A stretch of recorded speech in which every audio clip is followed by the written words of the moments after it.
This audiobook is made by Realm of Audiobook. Book 9. He who acts unjustly acts impiously. For since the universal nature has made rational animals for the sake of one another to help one another according to their deserts, but in no way to injure one another, he who transgresses her will is clearly guilty of impiety towards the highest divinity. And he too who lies is guilty of impiety to the same divinity. For the universal nature is the nature of things that are, and things that are have a relation to all things that come into existence. Point 79. And further, this universal nature is named truth, and is the prime cause of all things that are true. He then who lies intentionally is guilty of impiety inasmuch as he acts unjustly by deceiving, and he also who lies unintentionally, inasmuch as he is at variance with the universal nature, and inasmuch as he disturbs the order by fighting against the nature of the world. For he fights against it, who is moved of himself to that which is contrary to truth, for he had received powers from nature through the neglect of which he is not able now to distinguish falsehood from truth. And indeed he who pursues pleasure as good, and avoids pain as evil, is guilty of impiety. For of necessity such a man must often find fault with the universal nature, alleging that it assigns things to the bad and the good contrary to their deserts, because frequently the bad are in the enjoyment of pleasure and possess the things which procure pleasure, but the good have pain for their share and the things which cause pain. And further, he who is afraid of pain will sometimes also be afraid of some of the things which will happen in the world, and even this is impiety. And he who pursues pleasure will not abstain from injustice, and this is plainly impiety. Now with respect to the things towards which the universal nature is equally affected, for it would not have made both, unless it was equally affected towards both. Towards these they who wish to follow nature should be of the same mind with it, and equally affected. With respect to pain, then, and pleasure, or death and life, or honor and dishonor, which the universal nature employs equally, whoever is not equally affected is manifestly acting impiously. And I say that the universal nature employs them equally, instead of saying that they happen alike to those who are produced in continuous series, and to those who come after them by virtue of a certain original movement of providence, according to which it moved from a certain beginning to this ordering of things, having conceived certain principles of the things which were to be, and having determined powers productive of beings and of changes and of such like successions. It would be a man's happiest lot to depart from mankind without having had any taste of lying and hypocrisy and luxury and pride. However, to breathe out one's life when a man has had enough of these things is the next best voyage. As the saying is, hast thou determined to abide with vice, and has not experience yet induced thee to fly from this pestilence? For the destruction of the understanding is a pestilence, much more indeed than any such corruption and change of this atmosphere which surrounds us. For this corruption is a pestilence of animals so far as they are animals, but the other is a pestilence of men so far as they are men. Do not despise death, but be well content with it, since this too is one of those things which nature wills. For such as it is to be young and to grow old, and to increase and to reach maturity, and to have teeth and beard and gray hairs, and to beget, and to be pregnant and to bring forth, and all the other natural operations which the seasons of thy life bring, such also is dissolution. This, then, is consistent with the character of a reflecting man, to be neither careless nor impatient nor contemptuous with respect to death, but to wait for it as one of the operations of nature. As thou now waitest for the time when the child shall come out of thy wife's womb, so be ready for the time when thy soul shall fall out of this envelope. But if thou requirest also a vulgar kind of comfort which shall reach thy heart, thou wilt be made best reconciled to death by observing the objects from which thou art going to be removed, and the morals of those with whom thy soul will no longer be mingled. For it is no way right to be offended with men, but it is thy duty to care for them and to bear with them gently, and yet to remember that thy departure will be not from men who have the same principles as thyself. For this is the only thing, if there be any, which could draw us the contrary way and attach us to life, to be permitted to live with those who have the same principles as ourselves. But now thou sayest how great is the trouble arising from the discordance of those who live together, so that thou mayest say, Come quick, O death, lest perchance I too should forget myself. He who does wrong against himself. He who acts unjustly to himself because he makes himself bad.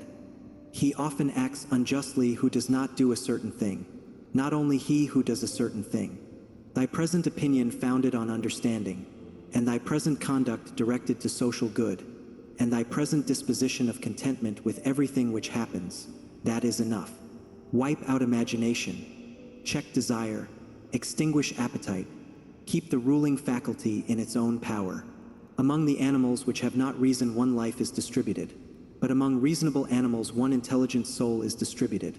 Just as there is one earth of all things which are of an earthy nature, and we see by one light and breathe one air, all of us that have the faculty of vision and all that have life. All things which participate in anything which is common to them all move towards that which is of the same kind with themselves. Everything which is earthy turns towards the earth, everything which is liquid flows together, and everything which is of an aerial kind does the same, so that they require something to keep them asunder, and the application of force. Fire indeed moves upwards on account of the elemental fire, but it is so ready to be kindled together with all the fire which is here, that even every substance which is somewhat dry is easily ignited, because there is less mingled with it of that which is a hindrance to ignition. Accordingly then, everything also which participates in the common intelligent nature moves in like manner towards that which is of the same kind with itself, or moves even more. For so much as it is superior in comparison with all other things, in the same degree also is it more ready to mingle with and to be fused with that which is akin to it.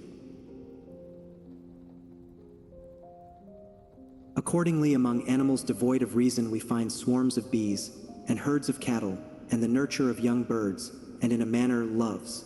For even in animals there are souls, and that power which brings them together is seen to exert itself in the superior degree, and in such a way as never has been observed in plants, nor in stones, nor in trees.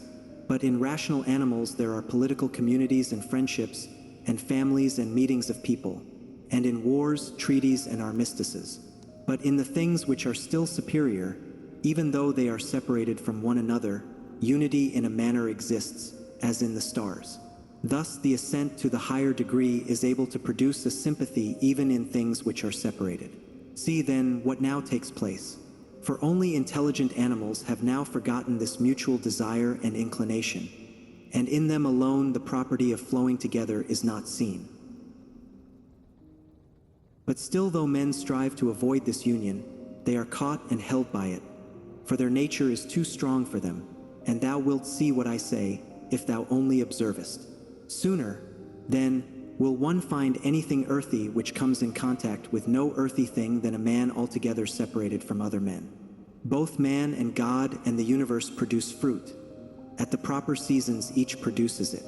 But if usage has especially fixed these terms to the vine and like things, this is nothing. Reason produces fruit both for all and for itself, and there are produced from it other things of the same kind as reason itself. If thou art able, correct by teaching those who do wrong. But if thou canst not, remember that indulgence is given to thee for this purpose. And the gods, too, are indulgent to such persons. And for some purposes they even help them to get health, wealth, reputation. So kind they are. And it is in thy power also, or say, who hinders thee? Labor not as one who is wretched, nor yet as one who would be pitied or admired, but direct thy will to one thing only, to put thyself in motion and to check thyself, as the social reason requires. Today I have got out of all trouble, or rather I have cast out all trouble, for it was not outside, but within and in my opinions. All things are the same, familiar in experience and ephemeral in time, and worthless in the matter. Everything now is just as it was in the time of those whom we have buried. Things stand outside of us, themselves by themselves, neither knowing aught of themselves, nor expressing any judgment. What is it, then, which does judge about them? The ruling faculty. Not in passivity, but in activity lie the evil and the good of the rational social animal, just as his virtue and his vice lie not in passivity, but in activity. Point 80. For the stone which has been thrown up, it is no evil to come down, nor indeed any good to have been carried up. Penetrate inwards into men's leading principles, and thou wilt see what judges thou art afraid of, and what kind of judges they are of themselves. All things are changing, and thou thyself art in continuous mutation and in a manner in continuous destruction, and the whole universe too. It is thy duty to leave another man's wrongful act there where it is. Termination of activity, cessation from movement and opinion, and in a sense their death, is no evil. Turn thy thoughts now to the consideration of thy life as a child, as a youth, thy manhood, thy old age, for in these also every change was a death. Is this anything to fear? Turn thy thoughts now to thy life under thy grandfather, then to thy life under thy mother, then to thy life under thy father. And as thou findest many other differences and changes and terminations, ask thyself, is this anything to fear? In like manner, then, neither are the termination and cessation and change of thy whole life a thing to be afraid of. Hasten to examine thy own ruling faculty and that of the universe and that of thy neighbor. Thy own that thou mayest make it just, and that of the universe that thou mayest remember of what thou art apart, and that of thy neighbor that thou mayest know whether he has acted ignorantly or with knowledge, and that thou mayest also consider that his ruling faculty is akin to thine. As thou thyself art a component part of a social system, so let every act of thine be a component part of social life. Whatever act of thine then has no reference either immediately or remotely to a social end, this tears asunder thy life and does not allow it to be one, and it is of the nature of a mutiny, just as when in a popular assembly a man acting by himself stands apart from the general agreement. Quarrels of little children and their sports, and poor spirits carrying about dead bodies, such as everything.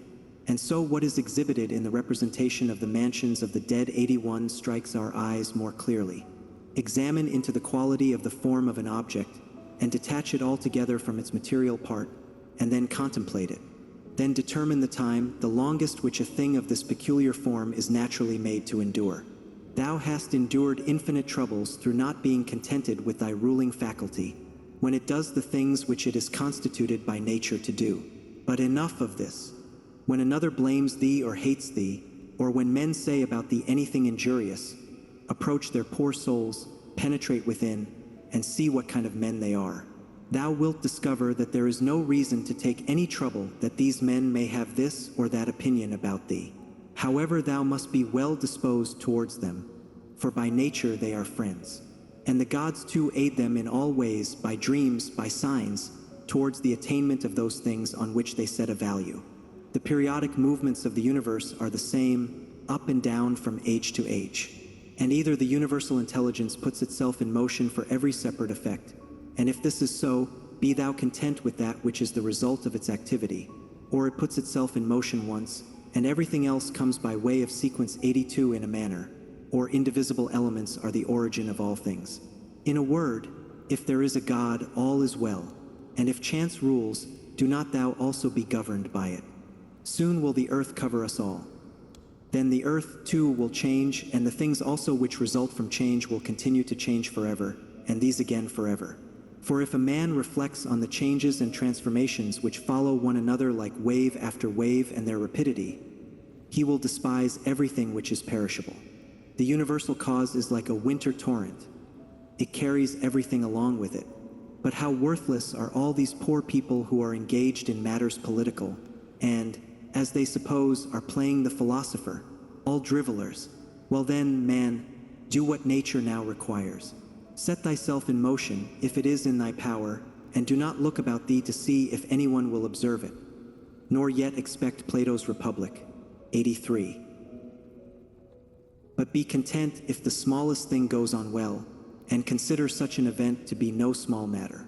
For who can change men's opinions? And without a change of opinions, what else is there than the slavery of men who groan while they pretend to obey? Come now and tell me of Alexander and Philip and Demetrius of Phalerum. They themselves shall judge whether they discovered what the common nature required, and trained themselves accordingly. But if they acted like tragedy heroes, no one has condemned me to imitate them. Simple and modest is the work of philosophy. Draw me not aside to indolence and pride. Look down from above on the countless herds of men and their countless solemnities, and the infinitely varied voyagings in storms and calms, and the differences among those who are born, who live together and die. And consider, too, the life lived by others in olden time, and the life of those who will live after thee, and the life now lived among barbarous nations, and how many know not even thy name, and how many will soon forget it, and how they who perhaps now are praising thee will very soon blame thee, and that neither a posthumous name is of any value, nor reputation, nor anything else. Let there be freedom from perturbations with respect to the things which come from the external cause, and let there be justice in the things done by virtue of the internal cause, that is, let there be movement and action terminating in this, in social acts, for this is according to thy nature. Thou canst remove out of the way many useless things among those which disturb thee, for they lie entirely in thy opinion, and thou wilt then gain for thyself ample space by comprehending the whole universe in thy mind, and by contemplating the eternity of time, and observing the rapid change of every several thing, how short is the time from birth to dissolution, and the illimitable time before birth, as well as the equally boundless time after dissolution. All that thou sayest will quickly perish, and those who have been spectators of its dissolution will very soon perish too. And he who dies at the extremest old age will be brought into the same condition with him who died prematurely. What are these men's leading principles, and about what kind of things are they busy, and for what kind of reasons do they love and honor? Imagine that thou sayest their poor souls laid bare. When they think that they do harm by their blame or good by their praise, what an idea! Loss is nothing else than change. But the universal nature delights in change, and in obedience to her all things are now done well, and from eternity have been done in like form, and will be such to time without end. What then dost thou say? That all things have been and all things always will be bad, and that no power has ever been found in so many gods to rectify these things. But the world has been condemned to be found in never-ceasing evil? The rottenness of the matter which is the foundation of everything. Water, dust, bones, filth, or again marble rocks, the callosities of the earth, and gold and silver, the sediments, and garments, only bits of hair, and purple dye, blood, and everything else is of the same kind. And that which is of the nature of breath is also another thing of the same kind, changing from this to that. Enough of this wretched life and murmuring and apish tricks. Why art thou disturbed? What is there new in this? What unsettles thee? Is it the form of the thing? Look at it. Or is it the matter? Look at it. But besides these there is nothing. Towards the gods, then, now become at last more simple and better. It is the same whether we examine these things for 100 years or 3. If any man has done wrong, the harm is his own. But perhaps he has not done wrong. Either all things proceed from one intelligent source and come together as in one body, and the part ought not to find fault with what is done for the benefit of the whole, or there are only atoms, and nothing else than mixture and dispersion. Why then art thou disturbed? Say to the ruling faculty, art thou dead? Art thou corrupted? Art thou playing the hypocrite? Art thou become a beast? Dost thou herd and feed with the rest? 84. Either the gods have no power or they have power. If then they have no power, why dost thou pray to them? But if they have power, why dost thou not pray for them to give thee the faculty of not fearing any of the things which thou fearest, or of not desiring any of the things which thou desirest, or not being pained at anything, rather than pray that any of these things should not happen or happen? For certainly if they can cooperate with men, they can cooperate for these purposes. But perhaps thou wilt say, the gods have placed them in thy power. Well, then, is it not better to use what is in thy power like a free man than to desire in a slavish and abject way what is not in thy power? And who has told thee that the gods do not aid us even in the things which are in our power? Begin, then, to pray for such things, and thou wilt see. One man prays thus, how shall I be able to lie with that woman? Do thou pray thus, how shall I not desire to lie with her? Another prays thus, how shall I be released from this? Another prays, how shall I not desire to be released? Another thus, how shall I not lose my little son? Thou thus, how shall I not be afraid to lose him? In fine, turn thy prayers this way, and see what comes.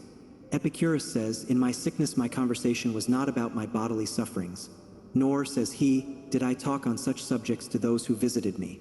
But I continued to discourse on the nature of things as before, keeping to this main point, how the mind, while participating in such movements as go on in the poor flesh, shall be free from perturbations and maintain its proper good. Nor did I, he says, give the physicians an opportunity of putting on solemn looks, as if they were doing something great, but my life went on well and happily. Do, then, the same that he did both in sickness, if thou art sick, and in any other circumstances. For never to desert philosophy in any events that may befall us, nor to hold trifling talk either with an ignorant man or with one unacquainted with nature, is a principle of all schools of philosophy, but to be intent only on that which thou art now doing and on the instrument by which thou doest it. When thou art offended with any man's shameless conduct, immediately ask thyself, is it possible, then, that shameless men should not be in the world? It is not possible. Do not, then, require what is impossible. For this man also is one of those shameless men who must of necessity be in the world. Let the same considerations be present to thy mind in the case of the knave, and the faithless man, and of every man who does wrong in any way. For at the same time that thou dost remind thyself that it is impossible that such kind of men should not exist, thou wilt become more kindly disposed towards everyone individually. It is useful to perceive this, too, immediately when the occasion arises, what virtue nature has given to man to oppose to every wrongful act. For she has given to man, as an antidote against the stupid man, mildness, and against another kind of man some other power. And in all cases it is possible for thee to correct by teaching the man who is gone astray. For every man who errs misses his object and is gone astray. Besides, wherein hast thou been injured? For thou wilt find that no one among those against whom thou art irritated has done anything by which thy mind could be made worse. But that which is evil to thee and harmful has its foundation only in the mind. And what harm is done, or what is there strange, if the man who has not been instructed does the acts of an uninstructed man? Consider whether thou shouldst not rather blame thyself, because thou didst not expect such a man to err in such a way. For thou hadst means given thee by thy reason to suppose that it was likely that he would commit this error, and yet thou hast forgotten and art amazed that he has erred. But most of all, when thou blamest a man as faithless or ungrateful, turn to thyself. For the fault is manifestly thy own, whether thou didst trust that a man who had such a disposition would keep his promise, or when conferring thy kindness thou didst not confer it absolutely, nor yet in such way as to have received from thy very act all the profit.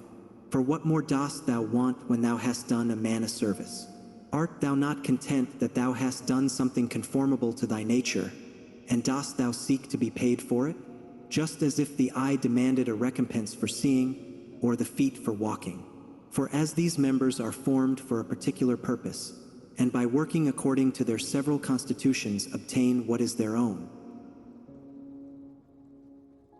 85. So also as man is formed by nature to acts of benevolence, when he has done anything benevolent or in any other way conducive to the common interest.